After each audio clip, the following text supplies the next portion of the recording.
창궐한 이후로 한국에서는 기독교가 욕을 굉장히 많이 먹고 있습니다. 물론 그 이전에도 욕을 많이 먹고 있었지만요. 그런데 지금은 훨씬 더 심해졌습니다. 그 이유는 교회나 혹은 기독교 관련 단체들이 정부의 방역 지침을 어겨서 집단 감염되는, 발음이 어려워요. 집단 감염되는 그런 사례가 발생하고 있기 때문입니다.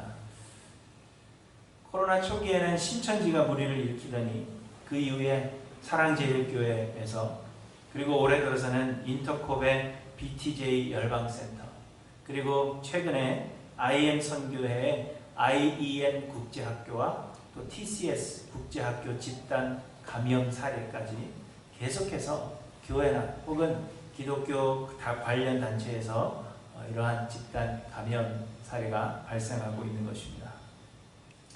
그 외에도 크고 작은 교회들에서 소금물을 분무기로 해서 성도들의 입에 이렇게 막 뿌린다든지 하는 이런 무지하고 무분별한 그런 행동으로 집단 감염되는 그런 사례들이 발생하기도 했습니다. 지난주에는 또 여의도 순복음교회에서 어느 의사가 발명한 어떤 카드가 있는데 그 카드를 몸에 지니고만 있어도 걸리지 않는다. 그래서 전 교인에게 이거를 나누어 주고 30일간 실험을 하겠다. 그렇게 이야기를 했다가 여론의 문매를 맞고 철회하는 이런 웃지 못할 그런 상황이 발생하기도 했습니다. 물론 대부분 이단이나 혹은 정통 교단들이 불건전한 단체로 규정한 그러한 단체들에서 이러한 일들이 일어나고 있기는 하지만 세상 사람들은 그러한 것을 알 리가 없고요. 또 몇몇 유명한 목사님들이 정부의 방역 지침을 기독교에 대한 탄압이다 이렇게 규정하고 성도들에게 저항하자 이렇게 부추기고 있는 것이 기독교가 욕을 먹고 있는 그러한 이유가 되고 있는 것입니다. 그 중에 최근에 문제가 된 이 IM 선교회는 일반 학교의 교육 과정이 진화론을 가르치고 또 동성애를 옹호하기 때문에 안전하지 않다 하는 그러한 이유로 기독교 대안학교를 운영하고 있었는데요. 이 기독교 대안학교들이 모두 정부가 인정하지 않는 그런 비인가 교육시설이었다고 합니다. 그중 이 선교회가 운영하고 있던 대전의 IEM 국제학교에서 127명, 그리고 광주의 TCS 국제학교에서 109명의 확진자가 나온 것입니다. 그리고 조사에 포함되지는 않았지만 이 선교단체와 관련되어 있는 교회들과 또 작은 단체들에서도 소규모의 집단 감염 사례가 발생해서 사실 이 선교단체와 연관되어서 관련된 확진자의 수는 훨씬 더 많은 것으로 그렇게 알려져 있습니다. 그것 때문에 기독교가 욕을 먹는 일들이 많아지게 되자 성도님들 사이에서는 이 IM 선교회의 다니엘 조라는 그 대표의 학력과 목사 안수가 위조되었다라고 말하며 이를 문제 삼는다든지, 혹 IM 선교회는 사실 신천지 단체다 혹은 인터콥이다 그렇게 주장하면서 이제서야 정통 기독교와의 선을 그으려고 시도하기도 하는 것입니다. 하지만 여러분, 안타깝게도 이 다니엘 조라는 사람은 기대하는 바와는 다르게 한 장로교단에서 목사 안수를 받았고요. 또 정통 장로교의 한 교단에 소속되어 있는 목사로 그렇게 밝혀졌습니다. 그리고 또 한 가지 거부할 수 없는 사실은 지난해인 2020년에 뉴욕의 교회협의회에서 주최한 할렐루야 대성회의 강사로 이 사람이 초청되었다는 것입니다. 한 매체에서는 이번 할렐루야 대성회가 매우 은혜로웠으며 또 성공적이었다 그렇게 말하면서 강사로 초청된 이 사람을 극찬하기도 했습니다. 그리고 이 사람은 여러 교회의 부흥 강사로 초청되었는가 하면 기독교 방송인 CBS의 간증 프로그램 새롭게 하소서에 출연해서 자신의 이야기를 들려준 그런 경력도 있는 것으로 밝혀졌습니다. 그러니 IM 선교회와 정통 기독교 사이에 선을 그으려는 그러한 시도는 실패로 돌아가게 된 것입니다. 그 사람들은 잘못됐다, 우리와 다르다 이렇게 이야기할 수가 없게 되었다는 것입니다. 그런데 여러분, 사실 이 단체와의 선긋기를 하려면 훨씬 이전에 했어야 한다고 저는 생각을 합니다. 왜냐하면 제가 조금 살펴본 바로는 이 다니엘조라는 사람과 IM 선교회가 제가 볼 때에는 문제가 많아 보이고요. 또 이 사람이 개혁주의 교단에 소속되어 있지만 신학적으로도 개혁주의와는 맞지 않는 것으로 그렇게 보여지기 때문입니다. 그래서 아주 오래전에 이 사람은 잘못된 사람이다, 또 그 신학사상이 잘못되었다, 그렇게 선을 그었어야 한다는 것이죠. 이 사람의 설교나 간증 영상은 이제 모두 다 삭제가 되었습니다. 교회들마다 예전에는 간증을 올렸다가 이제는 선긋기를 해야 되기 때문에 이 사람이 설교한 내용, 간증, 그 올렸던 것을 이제 다 삭제해 버린 거죠. 그래서 이분의 설교나 간증의 내용을 분석할 수는 없었지만, 그럼에도 몇몇 알려진 것을 살펴보면 이 사람은 불건전한 은사주의, 그리고 불건전한 신비주의에 빠져 있었던 것으로 그렇게 보여집니다. 이 사람이 예수를 믿게 된 계기도 그 사람의 믿음이 말씀의 기초를 둔 것이 아니라 어려울 때에 경험했던 어떤 신비로운 사건에 기초하고 있고, 또 계속해서 신비로운 경험들을 추구해 왔던 것으로 그렇게 보여집니다. 어떤 곳에서는 코로나가 한창일 때 우리가 2천여 명을 모아서 수련회를 가졌는데도 코로나에 감염되지 않았다.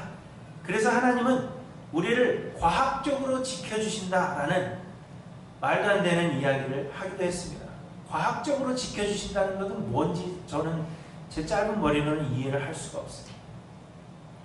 또한 학교에 소속된 학생들에게 방언을 강요하고 학생들에게 안수기도를 하면서 넘어뜨리는 그런 퍼포먼스를 하기도 했다고 합니다.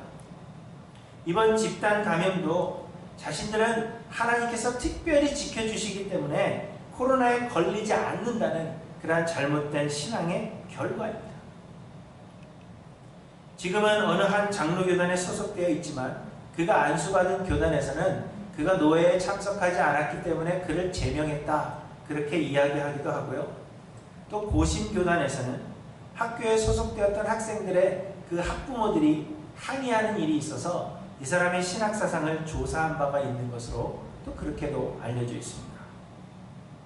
이처럼 이 사람은 문제가 많은 사람인데, 그런데 이렇게 문제가 많은 사람을 왜 많은 교회들이 부흥의 강사로 초청하며 또 거기다가 뉴욕의 한인교회협의회에서도 왜 이런 사람을 강사로 세웠을까 하는 질문을 던지지 않을 수가 없습니다.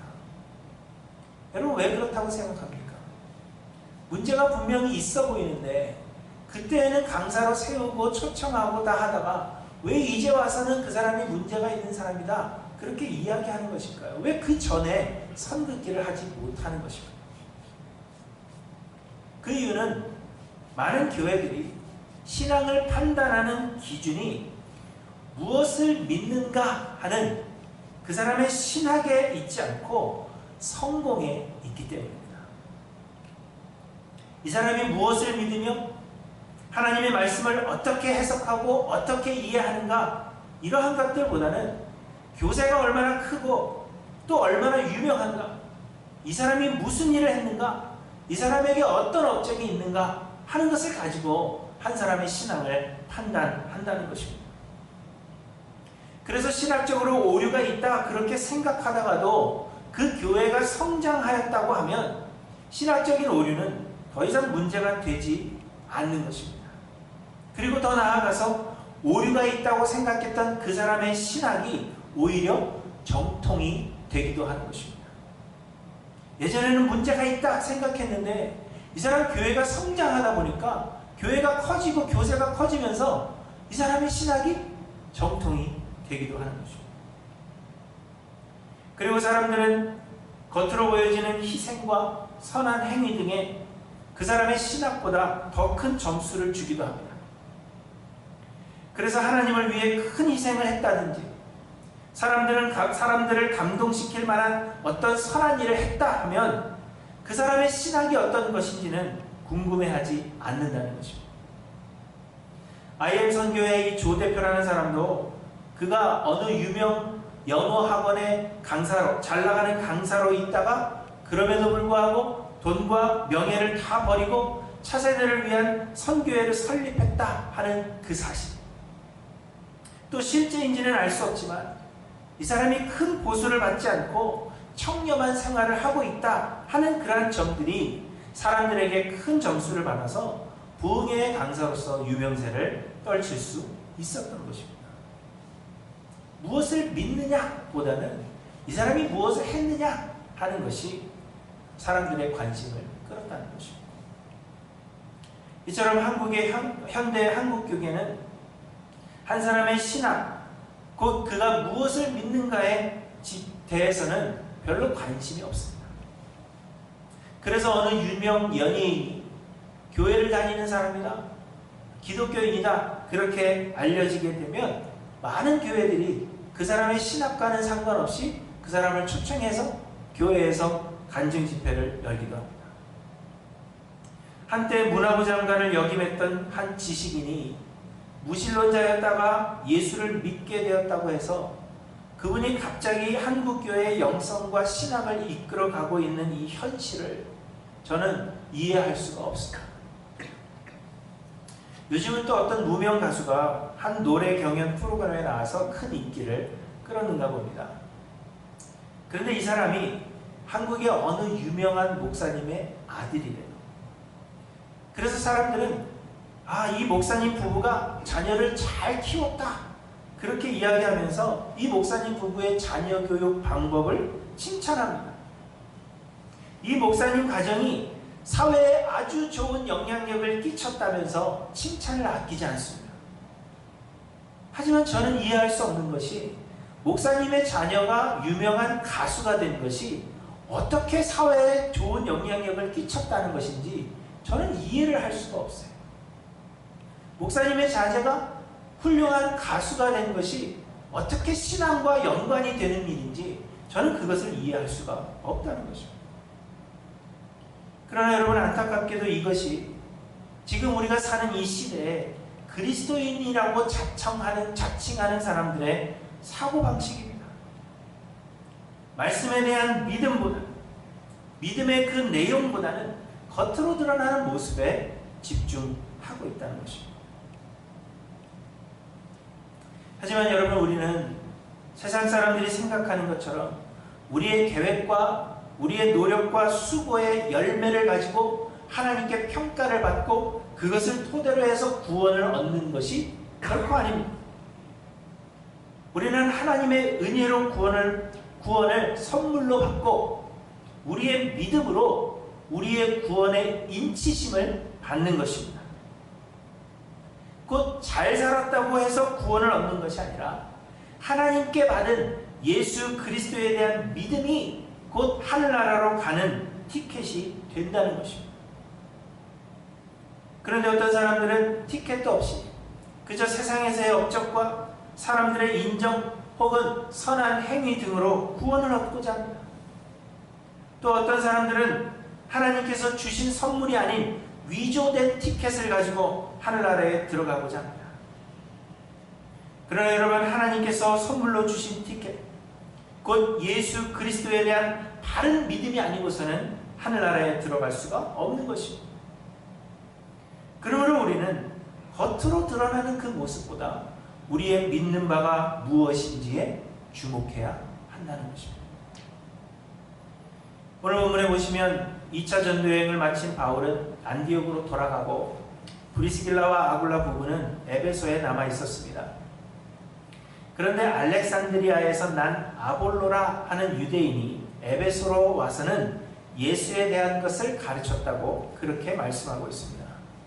이 아볼로는 여러분 아시는 대로 후에 고린도 교회에 큰 영향을 끼쳤던 그러한 사람으로서 복음 전파 사역에 큰 일꾼이 된 것을 여러분이 아실 것입니다. 바울은 나는 심었고 아볼로는 물을 주었다 그렇게 말한 바가 있습니다.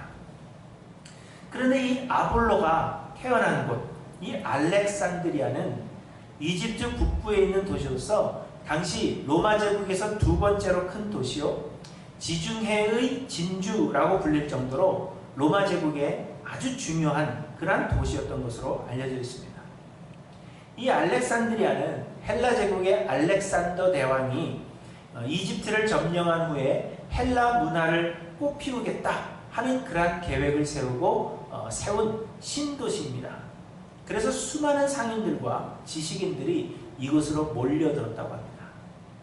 그래서 알렉산드리아는 아테네 다음으로 문화와 학문의 중심지였고 수많은 철학자들, 여러분들이 이름만 대면 아는 그러한 수많은 그리스 철학자들이 이 알렉산드리아에 있었습니다.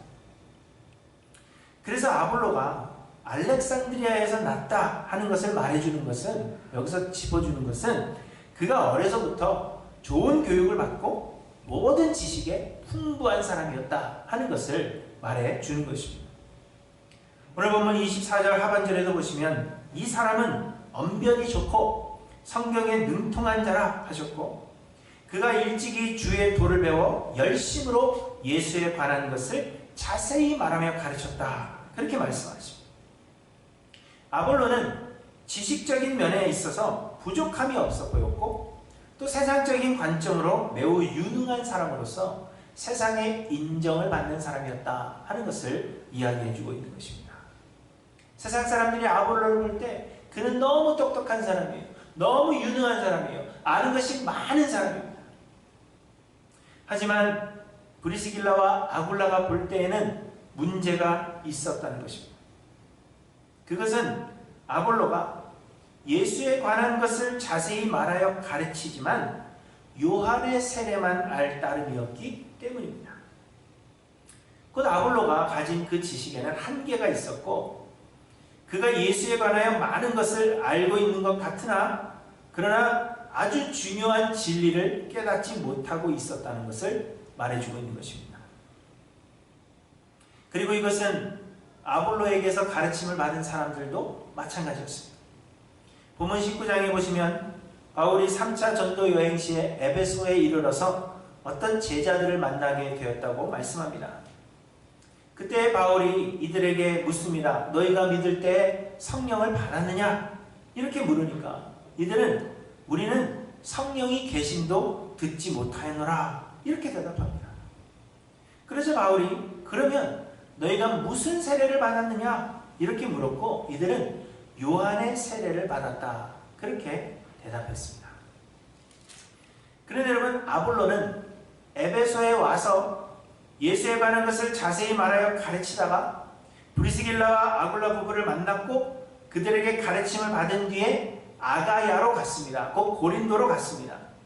그리고 아볼로가 에베소에 있다가 고린도에 갔을 때 바울이 에베소에 다시 와서 이 제자들을 만나게 되었다는 것입니다. 그래서 아마도 이 제자들은 아볼로에게서 가르침을 받은 사람들인 것으로 그렇게 보여집니다. 그래서 이들도 아볼로처럼 요한의 세례만 알고 있었다는 것입니다. 성령의 세례에 대해서는 알지 못하고 요한의 세례만 알고 있었습니다. 그러면 여러분 아볼로와 그의 제자들이 알았던 이 요한의 세례란 과연 무엇입니까? 이 요한의 세례는 회개의 세례를 말하는 것입니다. 복음서에 보시면 세례 요한이 광야에 이르러 죄사함을 받게 하는 회개의 세례를 전파하였다 그렇게 말씀하십니다. 세례 요한은 회개하라 천국이 가까워왔느니라 이렇게 선포하며 죄를 회개하고 구원을 얻을 것을 권면했습니다. 그래서 많은 사람들이 요한에게 나와서 죄를 회개하고 요단강에서 세례를 받았습니다. 그러므로 사람들로 하여금 자신들의 죄를 인식하게 하고 그 죄를 뉘우치게 하며 회개하게 하는 세례가 곧 요한의 세례라는 것입니다. 그런데 아볼로와 에베소에서 만난 제자들이 요한의 세례만 알았다 하는 것은 이들이 예수에 관하여 많은 것을 알고 있었더라고 하더라도 이들은 예수님의 가르침을 그저 도덕적이고 윤리적인 그러한 가르침으로만 이해했다는 것입니다. 곧 요한이 이야기했던 것처럼 그저 선하게 살고 계명을 지키며 살고 죄를 회개하면서 그렇게 살아가면 구원을 얻을 수 있는 것으로 그렇게 가르쳤다는 것입니다. 그러나 여러분, 세례 요한이 베풀었던 이 회개의 세례는 요한 뒤에 오실 예수 그리스도를 영접할 수 있도록 길을 예비하는 것에 불과했습니다. 요한 뒤에 그리스도께서 오셔서 그때에는 성령으로 세례를 베푸실 것인데, 그때 예수를 그리스도로 영접하도록 요한은 그 길을 예비하기 위한 회개의 세례를 베풀었다는 것입니다. 복음서에 보시면 세례 요한이 이렇게 이야기합니다. 나는 너희로 회개하게 하기 위하여 물로 세례를 베풀거니와 내 뒤에 오시는 이는 나보다 능력이 많으시니 나는 그의 신을 들기도 감당하지 못하겠노라. 그는 성령과 불로 너희에게 세례를 베푸실 것이요. 이렇게 이야기합니다.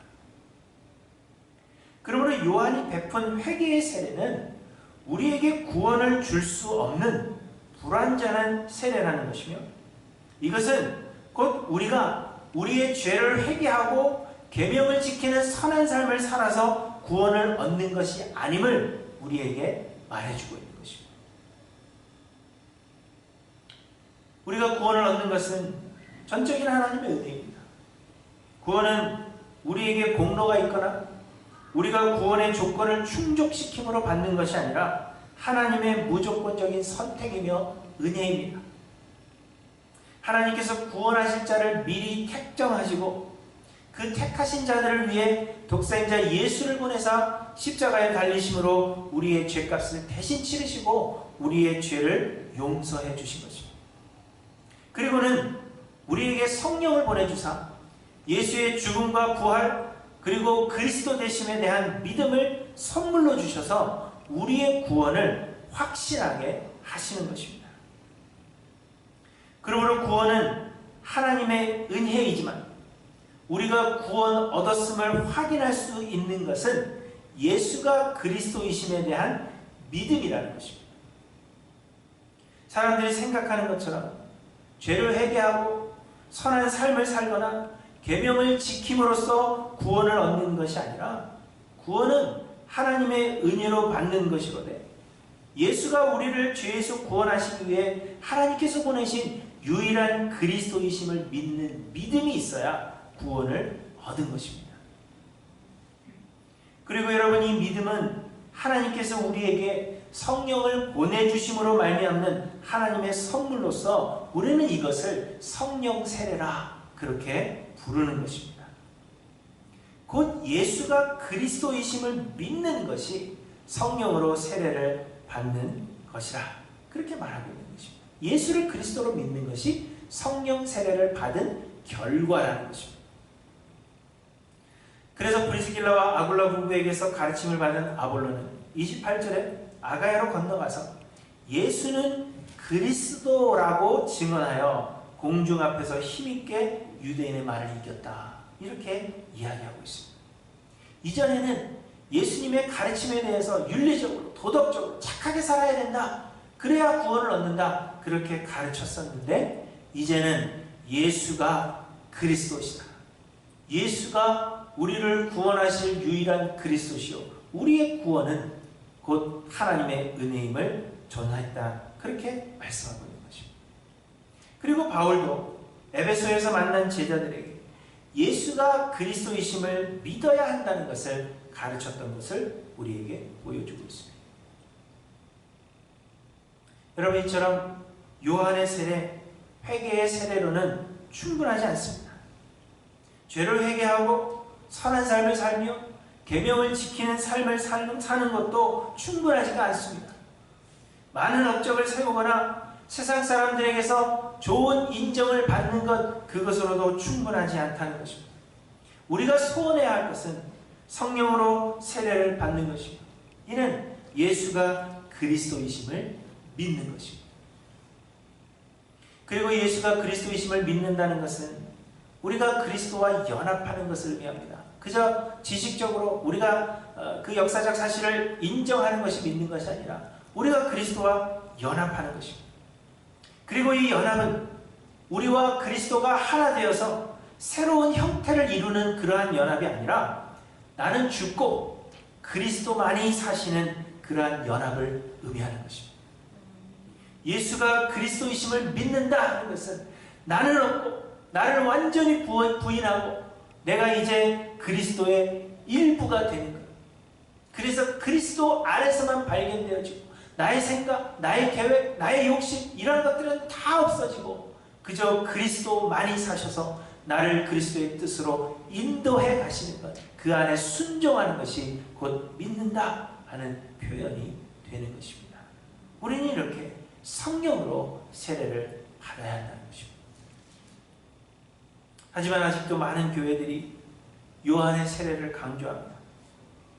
죄를 회개하고 계명을 지키며 선한 삶을 살고 교회를 위해서 열심을 내고 교회를 위해서 많은 수고를 하면 구원을 얻을 수 있다. 그렇게 가르치는 가르침들이 넘쳐나고 있습니다. 그러나 여러분, 아닙니다. 하나님의 은혜로 내가 죽고 예수 그리스도만이 사심으로 예수가 그리스도이심을 믿는 성령의 세례가 아니고서는 구원을 얻을 수가 없는 것입니다. 내가 수고하고 내가 만들어낸 그 열매를 가지고 평가를 받고 구원을 얻게 되는 것이 아니라 나는 완전히 죽고 내 안에 예수 그리스도만이 사시는 그러한 믿음, 그러한 성령의 세례가 아니고서는 우리가 구원을 얻을 수가 없다는 것입니다. 그러므로 여러분, 예수 그리스도의 은혜가 아닌 사람의 수고와 결과가 주목을 받는 것이라면, 그러한 가르침이라면 여러분 결코 따라가셔서는 안 된다는 것입니다.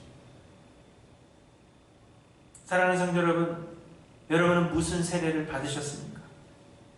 회개의 세례인지 성령의 세례인지 여러분 한번 돌아보시기를 바랍니다. 그런데 오늘 본문에서 우리가 마지막으로 주목할 것은 요한의 세례만 알던 이 아볼로와 또 에베소에서 만난 제자들이 어떻게 성령 세례를 받게 되었느냐 하는 것입니다. 이 성령 세례에 대한 가장 큰 오해는 성령 세례는 간절히 구하면 받는다, 그렇게 생각하는 것입니다.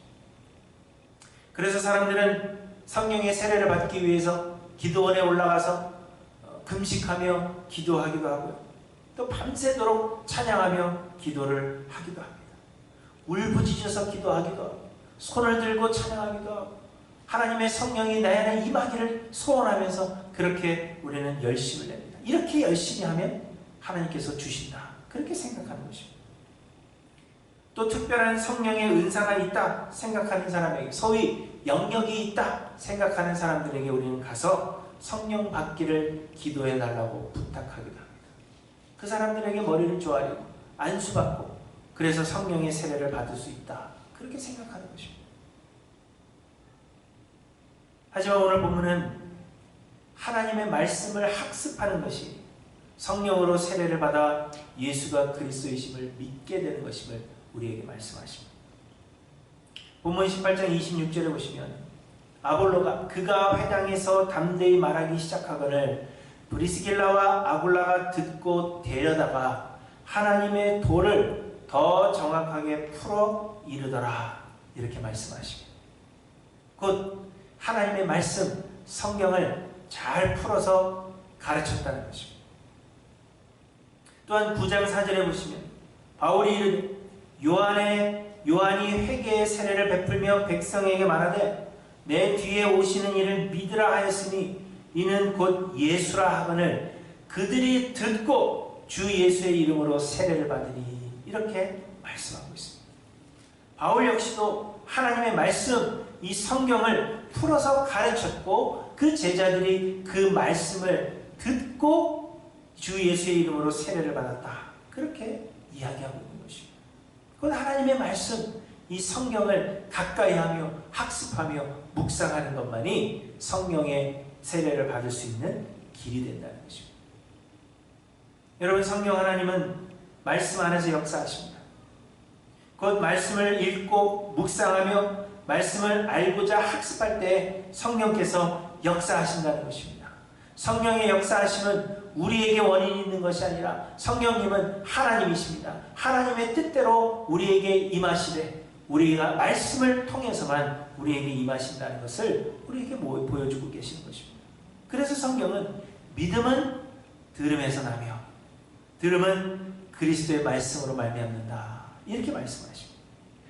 믿음은 기도할 때 어떤 신비로운 현상으로 나타나며 이렇게 이야기하지 않습니다. 믿음은 손을 들고 찬양할 때 그냥 불의 혀같이 너희에게 임하며 이렇게 이야기하는 것이 아니라 믿음은 어디서 나요? 들음에서 나요. 들음은 그리스도의 말씀으로 말미암는 것입니다. 곧 하나님의 말씀을 가까이 하며 읽고 묵상할 때, 학습할 때 하나님의 성령이 우리에게 임하여 역사하신다는 것입니다. 그러므로 사랑하는 성도 여러분, 여러분은 어떤 세례를 받았는지 돌아보시고 성령의 세례를 받기 위하여 하나님의 말씀, 이 성경을 가까이 하시기를 간절히 소망합니다. 세상은 회개의 세례로 구원을 얻을 수 있다, 그렇게 생각합니다. 그 죄를 회개하고 선한 삶을 살며 계명을 지켜 행하는 인간의 노력과 수고함으로 우리가 구원을 얻을 수 있다, 그렇게 믿습니다. 인간을 이롭게 하는 많은 업적을 세우고 사람들에게 인정을 받으면 그러면 구원을 얻을 수 있는 것으로 그렇게 세상은 생각합니다. 그렇기 때문에 세상은 믿음의 내용이 아니라 겉으로 보여지는 삶의 모습으로 사람을 판단하는 것입니다.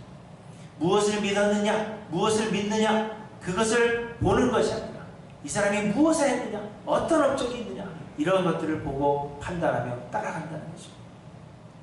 그러나 여러분, 구원은 하나님의 은혜입니다. 우리의 행위가 공로가 되거나 구원의 조건이 되지 못합니다. 다만 은혜로 구원을 얻은 자들은 예수가 그리스도이심을 믿는 믿음을 선물로 받으며 이것이 곧 성령 세례입니다.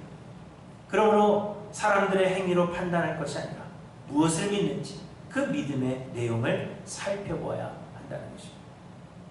여러분은 무슨 세례를 받으셨습니까? 그리고 여러분은 무엇을 보며 무엇을 따라가고 있는지 한번 돌아보시기 바랍니다.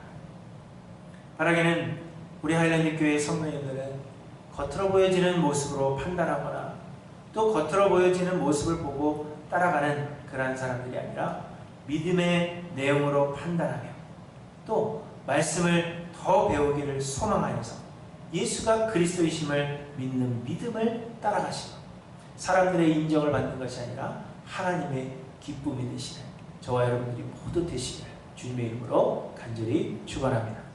기도하십니다.